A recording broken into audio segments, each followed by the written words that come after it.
వీళ్ళు ఎంత దొంగలంటే అందరూ అప్రమత్తంగా ఉండాలి. వీళ్ళు ఎంత దొంగలంటే మొన్న శ్రీకాకుళంలో ఒక గుడిలో కాశీబుగ్గన్న వెంకటేశ్వర స్వామి గుడిలో 9 మంది భక్తులు చనిపోయారు.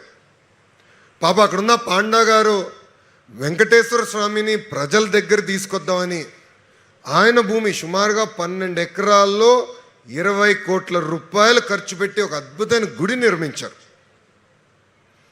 పొరపాటు జరిగింది, 9 మంది ప్రాణాలు కోల్పోయారు. అక్కడున్న మా శిరీషక్క కానీ స్పీడ్గా మా అచ్చన్న కానీ మన అచ్చన్న బాగా చిక్కిపోయాడబ్బా, సన్నగా అయిపోయాడు ఇప్పుడు అచ్చన్న కానీ, తర్వాత రాము మన రామ్మోహన్ నాయుడు రాము కానీ నేను కానీ అనితమ్మ కానీ అందరం వెళ్ళాం.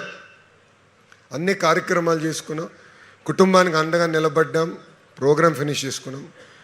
అయిన తర్వాత పాండా గారు మీడియా అందరితో మాట్లాడితే ఇంతమంది వస్తారని నాకు తెలియదు, దేవుడే ఇంతమందిని తీసుకొచ్చారు అని ఆయనే చెప్పారు.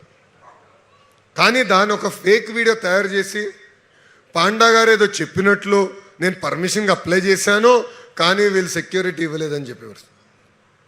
అంటే ఎలాంటి అబద్ధాలు చెప్తారో దయచేసి గమనించారు. గతంలో చూసాం 2019 నుంచి 24 వరకు కూడా ఒక అబద్ధం చెప్పారు. 34 మంది ఒకే సామాజిక వర్గం చెందిన వాళ్ళు డిఎస్పీలని ప్రమోషన్ ఇచ్చామని చెప్పారు. అవునా కదా? చెప్పారా లేదా? తర్వాత తేలింది ఏంటి, 4 ఉన్నారు ఆ సామాజిక వర్గానికి చెందిన వారని. అంటే చూడండి అబద్ధాన్ని ఎంత బాగా చెప్పగలుగుతారో వాళ్ళు. మనం నిజం అంటే చెప్తే చాలు స్వామి, మనం చేసే పనులు అంటే చెప్పాలి.